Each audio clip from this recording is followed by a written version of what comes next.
Halo semua, salam sejahtera Malaysia. Selamat datang ke channel Fels Lifestyle.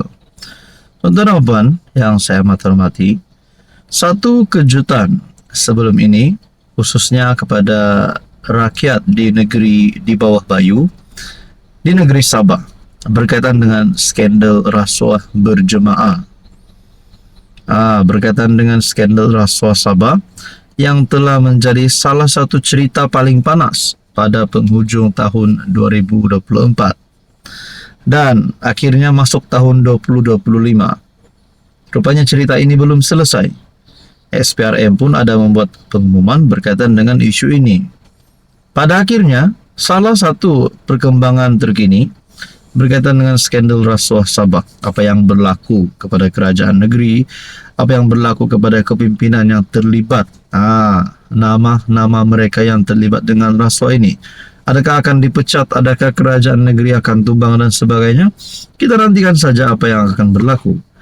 Tapi ini satu maklumat terkini daripada pendedah maklumat yang menyebutkan nama Musa Aman, ataupun lebih exact di dalam berita ini menyebut nama menantu Musa Aman.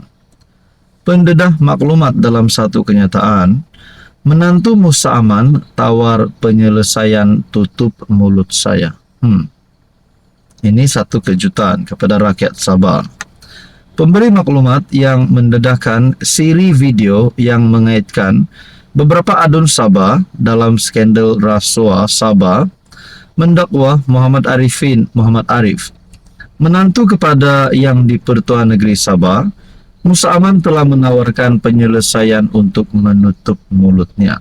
Nah, ini pengakuan daripada pemberi maklumat yang menyebut nama menantu kepada yang di-Pertua Sabah, Negeri Sabah, Musa Aman, menawarkan penyelesaian untuk menutup mulutnya. Menurut ahli perniagaan itu, tawaran penyelesaian yang didakwa termasuk pemulihan lesen penerokaan mineral yang telah dibatalkan dengan syarat dia mengeluarkan kenyataan umum bahawa dana yang bertukar tangan tersebut adalah sumbangan politik. Dia turut berkongsi draft kenyataan media yang dikatakan telah disediakan untuknya, menyatakan bahawa dirinya membuat sumbangan serupa kepada adun daripada UMNO, STA dan PBS. Kenyataan itu dihantar kepada Malaysia Kini, juga menggesa dia untuk memohon maaf kepada adun yang didakwanya menerima rasuah termasuk Arifin sebagai balasan menyokong permohonan lesennya. Jadi saudara-saudara, inilah menjadi pertanyaannya. Kenapa tiba-tiba pendedah maklumat pula menyebut nama menantu Musa Aman, menawar penyelesaian untuk tutup mulut beliau. Jadi saudara-saudara yang saya amat hormati, adakah ini satu lagi perkara yang menjadi pertanyaan paling besar kepada rakyat Sabah? Kenapa nama menantu yang di-Pertuan Negeri Sabah terlibat di dalam isu ini? Jadi saudara-saudara, anda rasa apa yang akan berlaku seterusnya? Adakah ini akan memberi kesan kepada TYT Sabah? Dan adakah ini akan memberikan kesan kepada kepimpinan kerajaan negeri, yaitu pimpinan JRS Haji Jinur? Rasanya, adakah ini tahun ini PRN Sabah akan bertukar tangan, bertukar kerajaan? Rasanya siapa yang akan menang bagi pemilihan ataupun PRN Sabah kali ini? Mungkinkah ada gabungan baru, parti lokal dan sebagainya? Apa komen anda? Hello, salam sejahtera Malaysia. Selamat datang ke channel Fels Lifestyle. Terima kasih kerana terus setia dan terus bersama di dalam channel ini. Saudara-saudara yang saya amat hormati, tuan-tuan dan puan-puan, ramai yang mula bercakap tentang pemilihan PKR. Mungkin kepada penyokong PH ataupun penyokong Anwar Ibrahim, penyokong PKR, akan tertanya-tanya siapakah presiden baru yang akan dilantik. Mungkin selepas Anwar menamatkan penggal terakhirnya sebagai presiden PKR. Tidak lain dan tidak bukan, antara nama yang paling terdekat untuk menggantikan Anwar adalah Menteri Ekonomi, yaitu timbalan Presiden PKR sendiri, Rafizi Ramli. Tapi persoalannya, pada pemilihan kali ini, sekiranya Anwar dapat dilihat, hampir pasti akan menang tanpa bertanding, tanpa ada pencabar untuk mencabar kedudukan ataupun jawatan sebagai Presiden PKR. Sudah pasti begitu juga Rafizi Ramli sebagai timbalan Presiden PKR. Antara nama yang paling dekat untuk menggantikan Anwar nanti, sekiranya Anwar menghabiskan penggal terakhirnya sebagai Presiden PKR, sudah tentu Rafizi Ramli yang bakal menggantikan Anwar memegang jawatan Presiden PKR pada masa akan datang. Rafizi memang patut diberi menang free, menurut satu tulisan daripada Syahbudin Nursin. Setiausaha politik kanan PM Samsul Iskandar Muhammad Akin dilaporkan berkata, perbincangan sedang berjalan untuk memastikan antaranya agar Anwar Ibrahim dan Rafizi Ramli tidak dicabar pada pemilihan PKR yang diadakan pada 24 Mei. Ada satu pertanyaan dan persoalan. Sekiranya Rafizi Ramli tiba-tiba mahu mencabar kedudukan Anwar sebagai Presiden PKR pada pemilihan 24 Mei ini, adakah dengan ini Rafizi Ramli dan Anwar akan bercanggah pendapat, ataupun mungkin mereka akan terdapat satu situasi yang menyebabkan mereka ini berebut jawatan? Nah, itu menjadi pertanyaan. Itu pun kalau tiba-tiba Rafizi Ramli mahu merebut jawatan tersebut, yaitu Presiden PKR, sedangkan Anwar Ibrahim sekiranya menang sekali lagi pada pemilihan ini, akan meneruskan penggal terakhir beliau sebagai Presiden PKR, dan sudah pasti calon yang seterusnya paling terdekat untuk menjadi Presiden adalah Rafizi Ramli. Anwar ketika ini adalah Presiden PKR, manakala Rafizi merupakan timbalan.